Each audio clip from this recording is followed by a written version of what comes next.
Oke, selamat datang kembali sanak kakak semuanya di Bincang Santai Sabi atau Bisa Sabi, episode yang ketiga.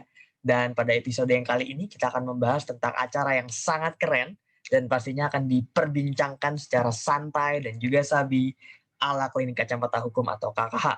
Nah, acara apa sih yang akan kita bahas? Kita bisa lihat nih di background, nama acara adalah National Critical Essay Competition atau NCEC 2020. Nah, ini merupakan tindak lanjut nih acara selanjutnya dari acara sebelumnya yang merupakan lomba esai nasional juga, tapi pada kali ini kita menyelenggarakannya dan berfokus pada kebijakan COVID-19 yang ada di Indonesia yang sedang marak-maraknya diperbincangkan dan sedang marak-maraknya diomongin oleh banyak orang dan pastinya sebagai anak muda gitu ya yang merasa terpanggil untuk menghadirkan sebuah solusi, sebuah gagasan atau apapun yang bisa memecahkan masalah kebijakan COVID-19 di Indonesia ini, kalau kalian punya ide tersebut, saran dari kami adalah tuangkan dalam bentuk esai yang kritis, lalu ikuti dan daftarkan esai kalian di NCEC 2020 dan menangkan hadiah ratusan ribu rupiah kalau misalkan kalian berhasil menjadi juara, ataupun kalau kalian nggak menang juga, esai kalian tetap akan mendapatkan kesempatan untuk dipublikasi di kanal media Klinik Kacamata Hukum. Nah, teman-teman semua, mungkin kita akan bahas terlebih dahulu ya semua tentang NCC 2020. Tapi sebelum kita masuk ke situ, teman-teman semua, kita akan bahas dulu nih, Klinik Kacamata Hukum itu apa sih? Nah, ini kan mungkin teman-teman ada yang baru masuk nih, baru menjadi pengikut baru di KKH. Teman-teman sana KKH yang udah lama mungkin udah tahu ya apa yang kita kerjakan di sini, apa yang kita advokasikan, apa yang kita publikasikan juga, dan khusus teman-teman yang baru kita akan intro dulu nih tentang KKH, baru kita lanjut ke NCEC 2020. Nah, teman-teman mungkin kita akan perkenalan dulu nih tentang KKH. Apa sih KKH itu dan kenapa teman-teman harus join menjadi sanak KKH gitu.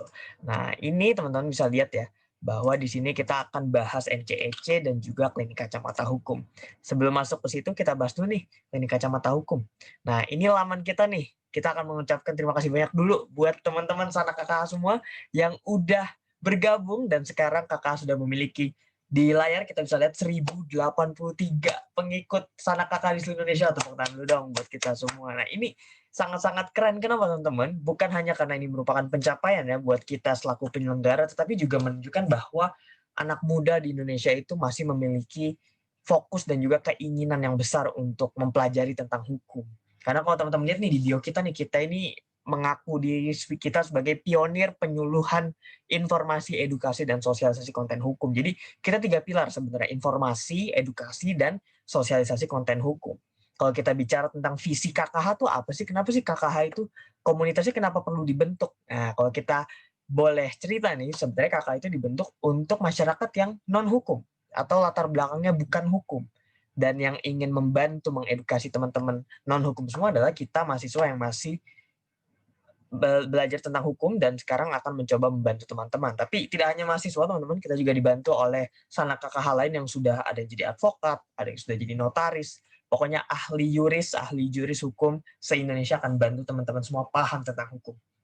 Nah, visi kita apa? Visi kita adalah untuk menjadikan masyarakat Indonesia itu menjadi 3 target yang ingin kita capai. Yang pertama itu adalah sadar hukum dulu, teman-teman.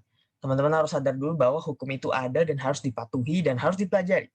Yang kedua adalah paham hukum. Nah, kalau kita cuma sadar nih, kita cuma sadar, oh iya, ada kok itu hukum, tapi kita nggak paham nih tentang hukum itu apa, ngapain. Nah, itu belum maksimal kesadarannya. Terus yang terakhir adalah taat hukum. Jadi kalau udah sadar, udah paham, tapi kok nggak taat, nah ini kan jadi problem tersendiri buat teman-teman yang lain juga. Kok udah sadar, udah paham, tapi nggak ditaatin gitu. Jadi kalau teman-teman udah sadar, udah paham, dan juga udah taat hukum, nah berarti teman-teman sudah berhasil menjadi sebuah bagian dari masyarakat yang taat dan tunduk dengan hukum gitu. Nah, kita di sini itu merupakan PLEI ya. Kita itu menyebut diri kita sebagai Youth-led Public Education, Legal Education, and Information Organization. Jadi PLEI itu kalau di Amerika Serikat itu biasanya komunitas atau organisasi yang tugasnya itu untuk mengedukasi publik, masyarakat tentang hukum. Nah, kita sebenarnya secara garis besar itu bergerak dengan gagasan dan juga prinsip seperti itu. Tapi bedanya kita ini dikoordinasikan oleh anak-anak yang masih muda juga, calon-calon sarjana hukum nih, yang semester ataupun 2 semester lagi udah bisa menyandang gelar sarjana hukum, sekarang masih mahasiswa tapi udah OTW jadi sarjana hukum. Nah, ini fun fact juga, kita semua berdelapan selaku pendiri KKH juga merupakan mahasiswa Fakultas Hukum Universitas Indonesia (FHUI), dan kita di sini non-profit juga ya, dalam artian kita tidak menjadikan profit sebagai tujuan utama gitu.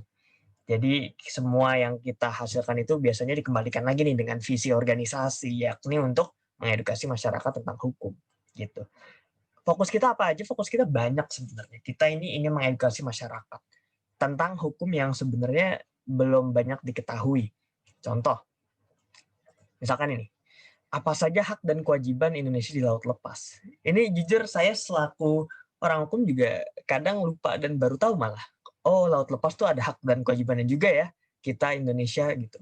Terus kalau misalkan konten lain nih tentang, nah ini yang unik nih, pengadilan perikanan. Mungkin ada yang baru tahu. Kita tahu pengadilan tindak pidana korupsi atau pengadilan pajak gitu kan. Tapi pengadilan perikanan kayaknya baru dengar gitu kan. Jadi ini sangat menarik untuk dibahas gitu. Nah, kita nggak jauh-jauh dari itu. Tapi intinya sih kita ingin advokasi hukum juga sih, gitu. Ini salah satu kolaborasi pertama kita di bidang lomba ya, itu ada dengan Green Energy Community. Ini kita bahas tentang waktu itu mobil listrik. Nah, ini kan isu yang sebenarnya strategis ya teman-teman ya, tapi belum banyak dibahas gitu. Jadi kita ingin menyelenggarakan sebuah acara nasional dan alhamdulillah diikuti oleh lebih dari 200 peserta Sanak KKH se-Indonesia gitu. Oh ya, buat yang belum tahu, kita menyebut teman-teman kita nih sebagai Sanak KKH gitu. Jadi teman-teman Sanak KKH itu berarti teman-teman yang mengikuti klinik kacamata hukum gitu. Jadi boleh memanggil teman-teman yang lain sebagai Sanak KKH gitu. Nah, ini udah selesai lombanya. Ini yang bulan lalu ya, 2 bulan lalu. Sekarang kita lagi ada yang ini nih, NCEC nih namanya, National Critical Essay Competition. Nah, ini dia nih. Nah, itu tadi sekilas tentang KKH, sekarang kita bahas tentang National Critical Essay Competition. Nah, ini posternya, teman-teman bisa lihat juga, atau lihat di background juga boleh.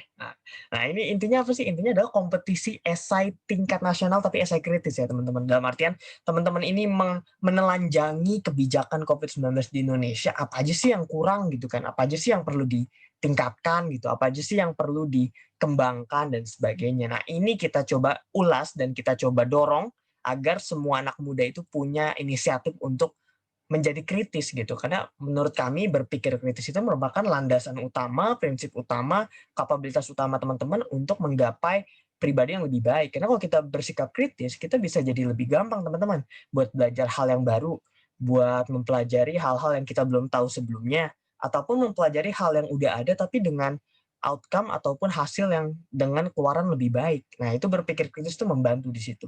Makanya nih subtema kita ini sebenarnya nggak cuma hukum aja, kita ada salah satunya nih tentang pendekatan multidisipliner terhadap pembaharuan kebijakan COVID-19.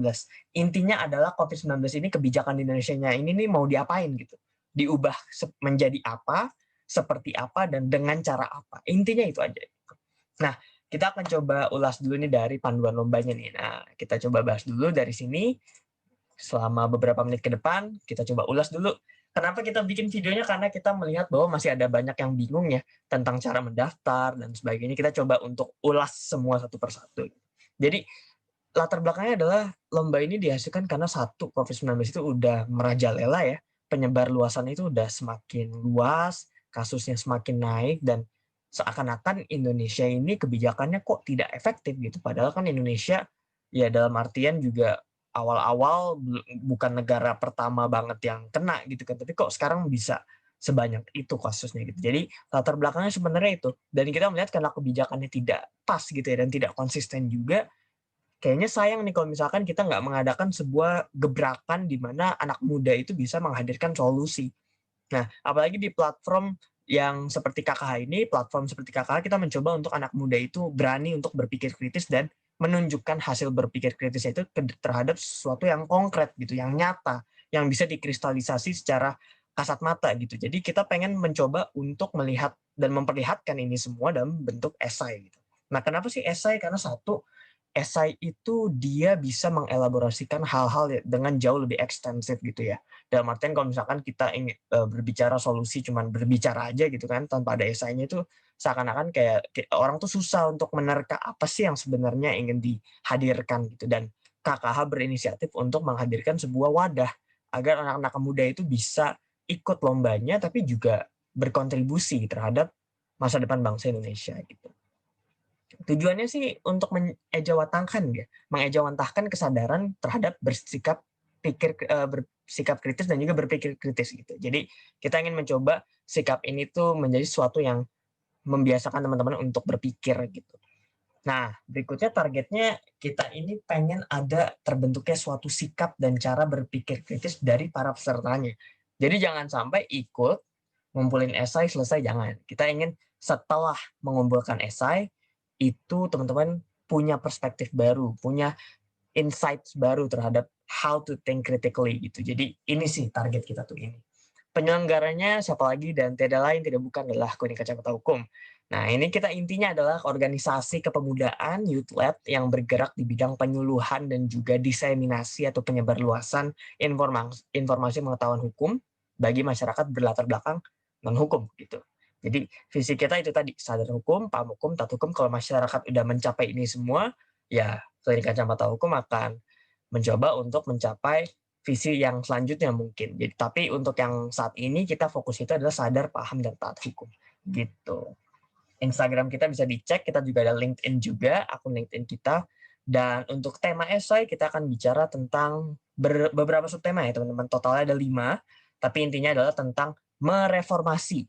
Karena topiknya juga kan kalau teman-teman lihat nih di belakang background, itu mereformasi kebijakan COVID-19. Kenapa mereformasi? Karena reformasi itu kan berkaitan dengan sesuatu yang berubah dengan cepat. Beda sama misalkan eh, pengubahan atau perubahan yang terkesan lama gitu kan. Kita reform aja udah. Karena kenapa? Karena kita di situasi yang krisis gitu. Situasi krisis membutuhkan penanganan dengan yang luar biasa gitu. Nggak bisa dengan biasa-biasa aja gitu kan. Jadi kita ingin mereformasi kebijakannya. Dan caranya ada banyak. Subtemanya yang pertama ada strateginya gimana. Atau teman-teman mau bahas analisisnya, pemetaannya juga boleh. Apa aja sih yang kurang? Atau teman-teman pengen lebih tertarik, pengen analisis kebijakan yang sekarang, apa sih yang kurang dan kira-kira apa yang perlu ditanggulangi gitu. Atau teman-teman lebih tertarik bahas tentang tinjauan kritisnya, ditelanjangi dari awal sampai akhir kebijakan kita ini apa sih yang salah tuh sampai Indonesia tuh kok kayaknya naik-naik terus kasusnya gitu kan. Padahal kayaknya secara fasilitas cukup kok, SDM-nya cukup kok, tapi kok kayaknya kurang. Nah, itu bisa ditinjau secara kritis. Atau teman-teman yang mungkin background-nya dari disiplin yang lain, bukan dari rumpun soshum, pengen melihat dari perspektif yang lain juga boleh. Ini kita ada pendekatan multidisipliner. Nah, misalkan teman-teman dari Fakultas Kedokteran nih, melihat bahwa kebijakan COVID-19 itu dari perspektif seorang ahli kedokteran nih, ini kurang di bagian A, di bagian B. Nah, itu teman-teman silahkan untuk masuk ke subtema yang ke E. Intinya pilih salah satu dari 5 ini sebagai subtema. Jangan pilih subtema yang lain, teman-teman, karena pilihannya cuma 5 gitu. Dan kita hanya akan menjuri 5 subtema ini, salah satu dari 5 ini. Gitu. Nah, kita masuk ke ketentuan umum. Banyak nih yang bingung, Bang, sebenarnya KKH ini ngadain NCC siapa aja sih yang bisa ikut? Sebenarnya siapa aja, mahasiswa dan juga pelajar SMA atau sederajat. Selama dia bisa membuktikan bahwa dia masih mahasiswa aktif ataupun pelajar aktif.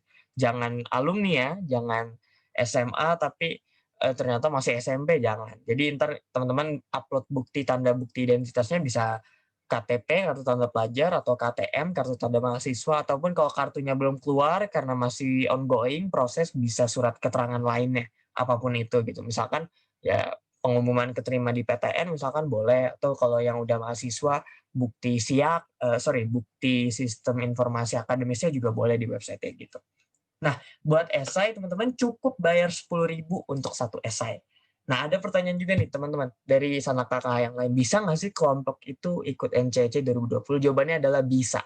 Gitu. Kenapa bisa? Karena kita melihat kenapa enggak gitu. Jadi, tapi hitungannya adalah 10.000 per kepala ya. Untuk misalkan kelompoknya maksimal 3 orang, jadi bisa 2 atau 3 orang. Kalau misalkan 3 orang berarti masing-masing bayar 10.000, total 30.000. Atau kalau 2 orang satu kelompok masing-masing bayar 10.000, total 20.000.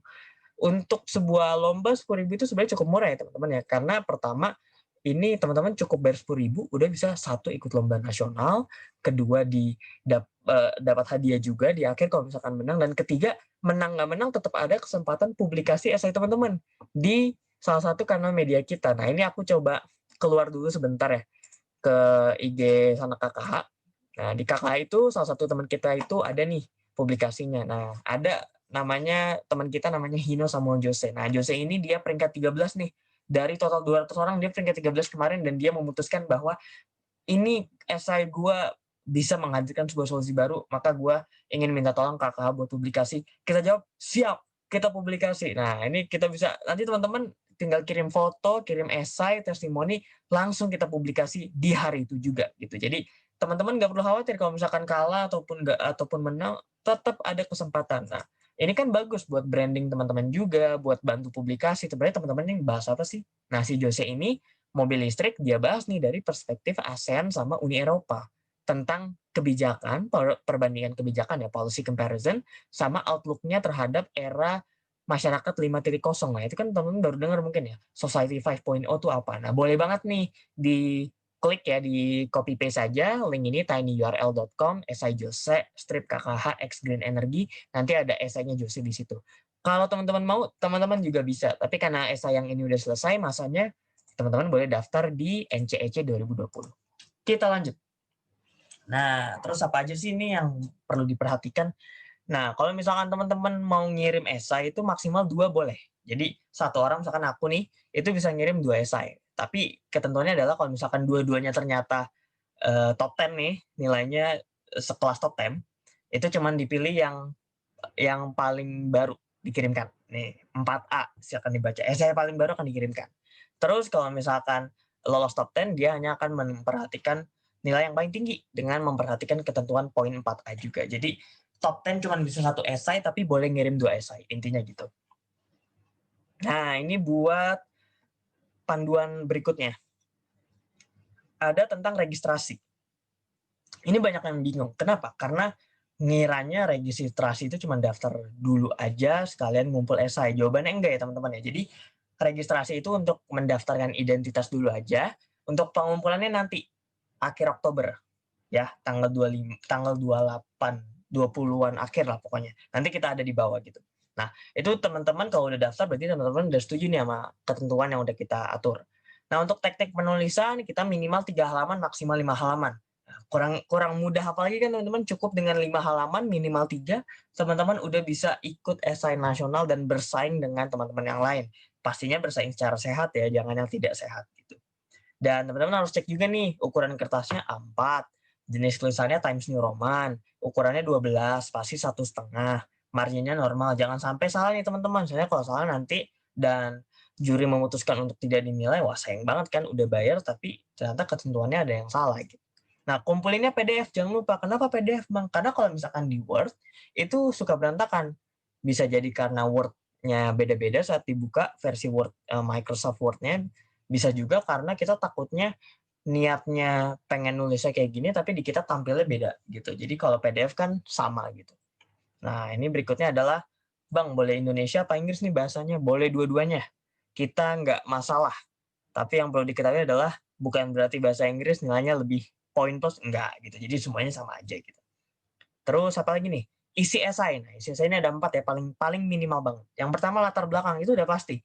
Nggak mungkin esai masuk-masuk udah solusi. Nggak mungkin, ini solusi permasalahan apa gitu kan. Nah, kedua baru identifikasi masalah atau status quo. Kita harus identifikasi dulu masalahnya ini apa gitu. Jangan esai bahas sesuatu yang nggak bermasalah. Wah, ini bukan esai kritis dong gitu. Nah, yang ketiga ini ada analisis permasalahan. Di analisis permasalahannya, apa sih yang salah, apa sih yang benar, apa sih yang dikembangin gitu. Terus solusinya nih, jangan lupa penutup disertai saran. Jangan kita cuma ngeritik dong nih. Ah, jelek ini, jelek itu. Tapi kita nggak tahu cara yang baiknya gimana. Itu kan susah juga gitu kan. Jadi esai kritis kita nih mencoba untuk mengkritik plus juga menghadirkan saran. Dua itu sebenarnya di esai kritik.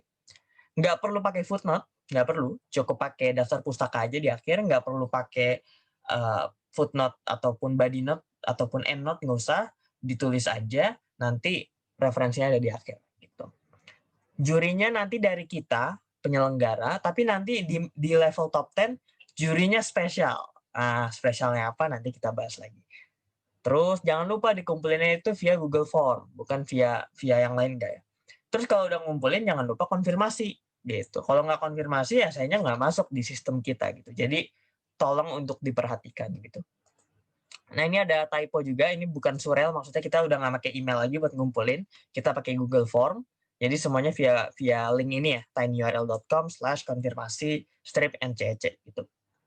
Nah ini ada opsional juga yang tadi udah kita bilang, kalau mau dipublikasiin boleh banget ditulis di email ataupun via Google Form-nya juga ada nanti di bawah. Bebas mau via email atau Google Form, yang penting kasih tahu kita aja, DM kita aja, kita fast respon kok. Kita adminnya ada banyak, jadi siap untuk menjawab pertanyaan teman-teman semua.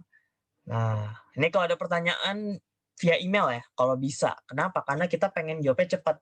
Kalau di luar email, kita nggak jamin cepat gitu. Kenapa? Karena kalau di email itu semua udah rapi. Kita bisa jawab apa pertanyaannya semua itu kelihatan. Kalau di DM takutnya misinterpretasi. Takutnya beda kita jawabnya. Kalau di email kita semua udah terstruktur. Gitu. Lini masanya 28 sampai 28 Oktober ya, dari September kemarin sampai 28 Oktober, 1 bulan teman-teman bisa daftar, bisa bikin esainya. Nanti tanggal 25 sampai 28 Oktober, ini typo maksudnya Oktober ya, itu baru dikumpulin. Ada yang nanya, Bang, kalau misalkan pengen ngumpulnya sekarang gimana? Meskipun belum tanggal 25, jawabannya boleh-boleh aja gitu. Tapi terakhirnya itu tanggal 28. Lewat dari itu kita udah nggak nerima lagi. Karena formnya udah dikunci, udah nggak bisa upload lagi gitu. Nanti kita nilai selama 3 hari oleh kita dan juga juri spesial untuk bagian top 10-nya, dan baru tanggal 1 nih kita pengumuman juaranya. Nah, dari 3 orang siapa aja nih? Dari peserta 3 orang terbaik siapa aja nih? Gitu. Terus aspek penilaian ada apa aja? Nah, aspek penilaian itu yang pertama ada tema 20%. Ini salah satu dari teman kita di lomba kemarin itu ada tema. Esainya bagus banget, tapi temanya sedikit kurang sesuai dengan apa yang ingin kita bawa. Jadi jangan lupa kalau kita bahas reformasi COVID ya bahasnya reformasi COVID. Gitu. Jangan virus yang lain gitu. Jangan reformasi malah reformasi tahun 98, reformasi tahun nah, jangan itu. Nah, terus ada gagasan juga. Ini 30% nih, gede banget nih. Jadi ada originalitas. Jangan sampai copas ya di Wikipedia. Nah, kreativitas harus kreatif. Kalau nggak kreatif, bukan esai kritis namanya. Orang udah ada gagasannya, harus kreatif gitu kan. Pengaktualan. Bisa diimplementasikan. Jangan sarannya itu nggak bisa diimplementasi. Ini apa yang dikritisi kalau misalkan solusinya nggak bisa diaplikasikan. Gitu. Terus yang terakhir ada komprehensif. Harus lengkap, holistik, menyeluruh. Jangan cuman permukaannya aja, jangan. Kita pengen semua tuh yang lengkap. Gitu. Nah, argumentasi ini juga 30% nih. Kita pengen teman-teman itu kritis. Jadi dianalisis, dielaborasi, sama kasih solusi. Jangan sampai nggak ada. Kalau nggak ada, bukan lomba esai kritis, tapi lomba ngemeng aja gitu kan. Nggak ada kritiknya. Nah, itu kita nggak mau di situ. Kita maunya adalah ada kritik di situ. Nah, terus yang 20% terakhir itu gaya penulisan. Jangan sampai ada typo, jangan sampai ngomongnya nggak jelas di esainya, jangan sampai paragraf pertama ngomong apa, paragraf kedua ngomong apa gitu. Kalau nggak konsisten, nggak koheren, kita bingung nilainya. Ini esai mau bawa apaan gitu. Nah, ini yang ditunggu-tunggu nih, penghargaan juara. Penyelenggara hanya memberikan penghargaan sertifikat juara pada top 10 esai dan juga 3 peringkat terbaik. Di luar itu semua, peserta yang belum berhasil ya gitu ya di top 10 itu tetap dapat e-sertifikat berupa penghargaan sebagai peserta gitu. Nah, teman-teman yang tadi bisa lewat email kalau ingin dipublikasiin, bisa juga lewat Google Form. Linknya yang ini ya, nomor 3 ini. Unggah strip NCEC gitu. Terus sertifikat, oh ya ini juga penting, sertifikat hanya diberikan pada yang regis dan ngumpulin esai. Jadi jangan harap teman-teman daftar bayar 10.000 tapi nggak ngumpulin esai, nggak bakal ada tuh istilah sertifikat. Oke, kita nggak ngasih sertifikat tanpa ada kerja keras. Meskipun teman-teman udah bayar, kita paham teman-teman udah bayar, tapi kita ingin menghargai teman-teman peserta yang membayar dan membuat esai. Gitu. Jadi mohon diperhatikan ketentuannya, jangan sampai salah paham gitu. Nah, ini hadiahnya nih. Juara 1 dapat sertifikat plus uang. 2, 3 juga gitu. Uangnya berapa? Kita surprise dulu. Kita nggak mau ngasih tahu sekarang, takutnya teman-teman nanti jadinya malah bikin esainya jadi pengen ngincer duit. Jangan. Kita pengennya ini biar teman-teman itu ngincer saran dan juga solusi yang terbaik. Gitu. Jadi kita keep dulu, ada saatnya kita umumin nanti. Gitu. Oke, itu untuk semuanya. Kalau misalkan ada yang mau tahu lagi, karena ini kan panduannya kan bersifat tidak statis ya, ada saat di mana kita merasa bahwa, oh ini kayaknya perlu nih diatur juga, tapi kan nggak mungkin di panduan ya. Panduannya udah jadi kan, udah PDF, nggak mungkin kita edit. Nah, teman-teman silahkan ke link ini, tinyurl.com update NCEC. Ini semuanya update yang udah terbaru tentang NCEC. Yuk kita coba lihat di linknya. Bahas apa sih di link ini? Kok sampai teman-teman harus lihat? Nah, contoh nih di tanggal 27 September kita waktu itu sempat ada yang nanya tentang waktunya itu deadline-nya waktu apa. Nah, itu kan di panduan nggak ada tuh, cuman tanggal doang. Nah, ini kita update lah tanggal 27 bahwa semua tenggat waktu itu dalam WIB, waktu Indonesia Barat. Terus ada yang nanya juga, boleh individu apa kelompok? Jawabannya boleh kelompok juga gitu. Kalau di panduan kan cuman bilang selama mahasiswa sama SMA sederajat, tapi nggak ngasih tahu individu atau kelompok. Nah, kalau teman-teman punya pertanyaan yang sama, tinggal buka aja linknya update NCC, kita buka linknya. Nah, ternyata ada nih di sini bahwa NCC itu bisa oleh individu atau kelompok. Terus ada yang pernah nanya juga kalau panduannya ada typo nih Kak, yang mana nih kita nggak ngerti. Nah, itu ada juga nih, tanggal 2 Oktober kita sempat update juga. Jadi ini semua tuh isinya adalah update tentang panduan, apa sih yang kita ubah gitu. Atau yang kita tambah, nggak ubah aja, tapi apa yang kita tambah gitu. Harapannya teman-teman menjadikan panduan plus pengumuman ini sebagai rujukan. Jadi jangan sampai baca panduan doang tapi nggak baca pengumuman, karena takutnya ada ketentuan yang kita ubah gitu. Contoh teman-teman niatnya udah bawa kelompok nih tapi nggak ngecek pengumuman, ternyata kelompok juga bisa akhirnya mutusin jadi ikut individu, kan sayang banget nggak bisa lomba bareng-bareng. Nah jadi selalu dicek gitu. Tapi biar gampang, teman-teman cukup untuk melihat ke folder NCEC.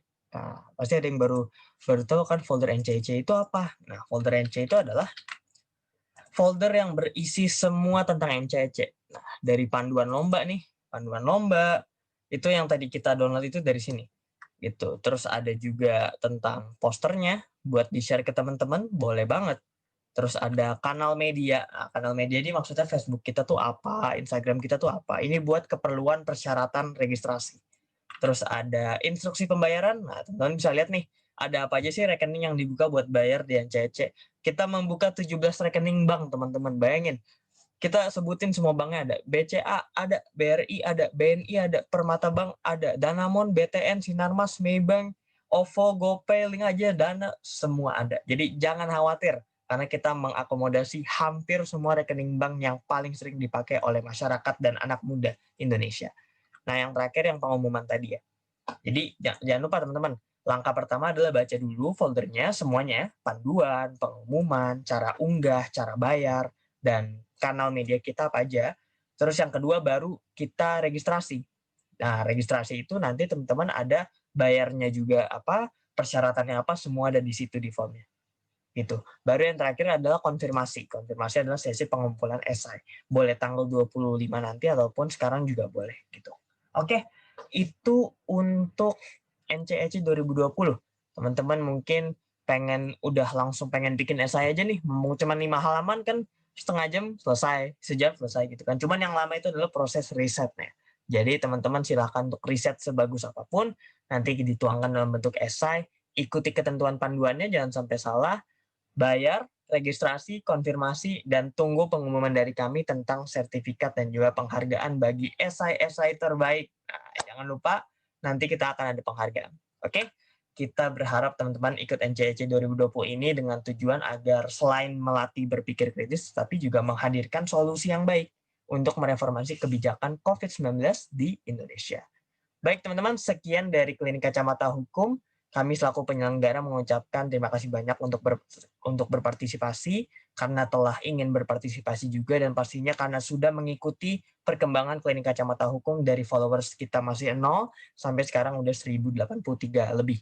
Nah, harapannya sih kita bisa berhasil mengedukasi masyarakat dan juga menyiapkan konten-konten hukum yang bermanfaat bagi teman-teman semua, biar teman-teman sadar hukum, paham hukum, dan juga taat hukum. Baik, sekian. Terima kasih.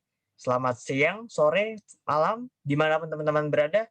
Kalian semua adalah sanak KKH.